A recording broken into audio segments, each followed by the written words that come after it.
Continuamos con el tercer módulo del curso PARES, preparación para el aumento de la respuesta del equipo de salud. En esta unidad veremos las pautas para el inicio del soporte ventilatorio en pediatría. Los objetivos de esta unidad son conocer las diferencias entre pacientes pediátricos y adultos con respecto al soporte ventilatorio no invasivo, definir los diferentes escenarios con respecto al resultado de las pruebas diagnósticas, conocer el algoritmo de implementación de la oxigenación por cánula nasal de alto flujo, detallar la estrategia de uso de la ventilación no invasiva. A diferencia de lo que sucede en pacientes adultos, en los cuales no se recomienda el uso de ventilación no invasiva ni oxigenación por cánula nasal de alto flujo, en pediatría estas formas de administración se consideran posibles, aunque con algunas restricciones y consideraciones especiales. ¿Por qué esta diferencia? Por las características epidemiológicas del COVID-19 en pacientes pediátricos.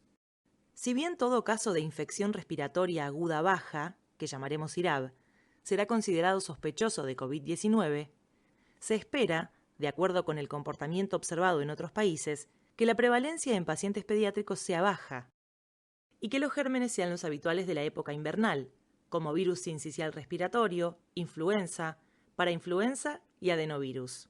Por esta razón, se sostienen muchas de las recomendaciones de soporte de años previos. En el reporte más extenso hasta la fecha, se presentan datos de 7.480 niños, 52% varones, con una edad media de 7 años, de los cuales 43% presentaron enfermedad leve, 40% moderada, 2% de ingreso a UCI y una mortalidad global de 0.1%, n igual a 6. Si bien esta recomendación apunta sobre todo a menores de 2 años, que representan la mayor parte de las internaciones por causa respiratoria durante el invierno, consideramos que es válido extenderla al rango etario habitualmente asistido en servicios de pediatría. Si se plantea un incremento secuencial del soporte en pacientes que presentan insuficiencia respiratoria aguda, en primer lugar están los sistemas de oxigenación de bajo flujo como son las cánulas nasales de bajo flujo y las máscaras de oxígeno como las de nebulizar. Si un paciente menor de 2 años no cumple con las metas de oxigenación y trabajo respiratorio, como son saturación de oxígeno por oxímetro de pulso mayor a 93%, con un flujo de 3 litros por minuto, en pacientes menores de 6 meses, frecuencia cardíaca menor a 140 por minuto y respiratoria menor a 55 por minuto. En pacientes mayores de 6 meses, igual frecuencia cardíaca y respiratoria menor a 45 por minuto. Será candidato a recibir oxigenoterapia por cánula nasal de alto flujo como segunda línea. Si en la reevaluación, luego de 1 hora continúa sin cumplirlas, se evaluará el uso de ventilación no invasiva y eventualmente ventilación invasiva. Comenzaremos con la cánula nasal de alto flujo. Ante la eventualidad de requerir este soporte y no disponer aún del resultado de la PCR para SARS-CoV-2, se tomarán las precauciones necesarias como si fuera positivo. El paciente será atendido en una zona de triaje que tenga capacidad para brindar asistencia y monitoreo, oxígeno, saturómetro de pulso, aspiración y aislamiento de contacto y gota. En este sector, será atendido por personal de salud con equipo de protección personal nivel 3. Esta recomendación y la correspondiente a ventilación no invasiva son válidas para instituciones que ofrezcan estos tratamientos en forma habitual. La pandemia no es el momento para probar nuevas estrategias terapéuticas. De acuerdo con la normativa del Ministerio de Salud de la Nación, la decisión sobre el manejo de pacientes que reciben oxigenoterapia de alto flujo estará dada por el resultado de la PCR para SARS-CoV-2. En este caso, frente a una PCR positiva, el paciente será internado en aislamiento individual o en cohorte de pacientes con COVID-19 y se utilizará EPP nivel 3. Y con PCR negativa, el paciente será internado en el sector del hospital destinado a pacientes libres de COVID-19, donde se cumplirá el protocolo institucional habitual. En algunas instituciones, en virtud de que el test de PCR puede tener una proporción variable de resultados falsos negativos, prefieren sostener las medidas de aislamiento y reevaluar la situación en base al cuadro clínico y radiológico, los antecedentes, el hallazgo de otros gérmenes respiratorios y el resultado de un segundo test. Dada la variabilidad en la disponibilidad de recursos, recomendamos a cada institución diseñar su propio protocolo con respecto a este punto. En cuanto a la implementación de cánula nasal de alto flujo, considere las siguientes contraindicaciones: signos de claudicación respiratoria aguda, apneas, inestabilidad hemodinámica, sepsis, shock, hipotensión, convulsiones o deterioro agudo del nivel de conciencia. Elegir el tamaño de la cánula nasal para no ocluir más del 50% de la narina. El flujo se programa a 2 litros por kilo por minuto, con un máximo de 20 litros por minuto. La FiO2 inicialmente se programa en el máximo alcanzado por el dispositivo, 90%, bajando a valores iguales o inferiores a 60%, con una saturación de oxígeno objetivo mayor a 93% en un tiempo menor a 3 horas. Si el paciente presenta buena tolerancia al tratamiento, a las 3 horas de iniciado el soporte, se evaluará la posibilidad de descender la FiO2. Si al descenderla se observa una caída en la saturación de oxígeno por debajo de 94% o aumento del trabajo respiratorio, se volverá al nivel de soporte previo. El destete de este soporte se realizará cuando el paciente permanezca por 4 horas con una FiO2 de 21%.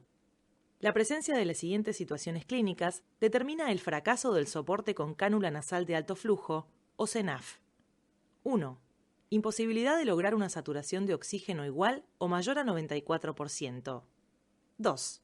Falta de descenso del trabajo respiratorio luego de 3 horas de iniciado el soporte y tratamiento médico apropiado. Se deben evaluar especialmente la frecuencia cardíaca y la frecuencia respiratoria de acuerdo con los criterios por edad que vimos previamente. Ante el fracaso del soporte con CENAF, se debe solicitar interconsulta con un médico especialista en cuidados intensivos pediátricos para evaluar el incremento del soporte. En base a lo que vimos, señale la opción correcta.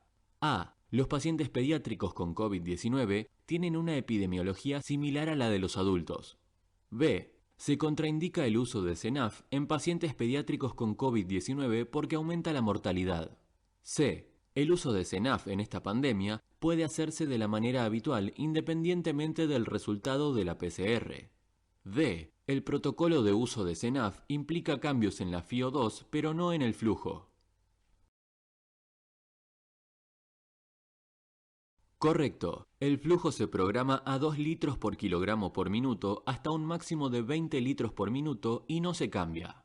Sí se cambia la FiO2 que inicia en el máximo hasta descender a 21% cuando se procede a la desconexión. La ventilación no invasiva o VNI está incluida por la OMS en el listado de procedimientos generadores de aerosoles, por lo cual expone a los trabajadores de la salud a un mayor riesgo de contagio. Por esta razón, la recomendación es: si la PCR fue negativa y se halló otro germen respiratorio, usar VNI de la manera habitual. Si la PCR fue positiva, está pendiente o fue negativa pero no se halló otro germen respiratorio, no indicar VNI a menos que sea el único soporte ventilatorio disponible. En caso de usarlo, debe hacerlo con equipo de protección personal nivel 3 y aislamiento individual o cohorte. ¿Cómo se implementa la ventilación no invasiva? En primer lugar, debe seleccionar correctamente al paciente. Un paciente con insuficiencia respiratoria moderada que no presenta contraindicaciones para este método. Son las mismas contraindicaciones que vimos al hablar de cánula nasal de alto flujo: apneas, inestabilidad hemodinámica, deterioro de conciencia, a las que le sumamos la incapacidad de manejar las secreciones y la dificultad para adaptar la interfaz a la cara del paciente. Luego debe seleccionar la interfaz. El criterio es lograr la menor fuga posible para evitar la contaminación del ambiente. En orden son: el casco, helmet, con buen sello alrededor del cuello, es la interfase con menor fuga, pero es poco utilizada en nuestro medio. En segundo lugar, la máscara facial total sin puerto exhalatorio ni válvula antiasfixia. No se recomienda el uso de interfaces con puerto exhalatorio en la máscara. Tercero, la selección del equipo. En el contexto de la pandemia, se prefieren los ventiladores convencionales con módulo de VNI, porque al tener 2 ramas, se evita la fuga por el puerto exhalatorio. En estos equipos se deben colocar filtros de alta eficiencia en ambas ramas. De no contar con otra opción alternativa a equipos específicos de BNI con tubuladura única y puerto exhalatorio, debe colocar un filtro de alta eficiencia entre la máscara y el puerto exhalatorio y otra en la salida del respirador. Cuarto, la humidificación. Si usa un equipo de 2 ramas con humidificación activa, coloque filtros bacterianos virales en las salidas del ventilador. Si se usa humidificación pasiva, al igual que en ventilación invasiva, coloque un HMEF antes de la interfaz. Si usa un equipo de una rama con humidificación activa, coloque un filtro bacteriano viral de alta eficiencia en la salida del respirador y otro entre la interfaz y el puerto exhalatorio.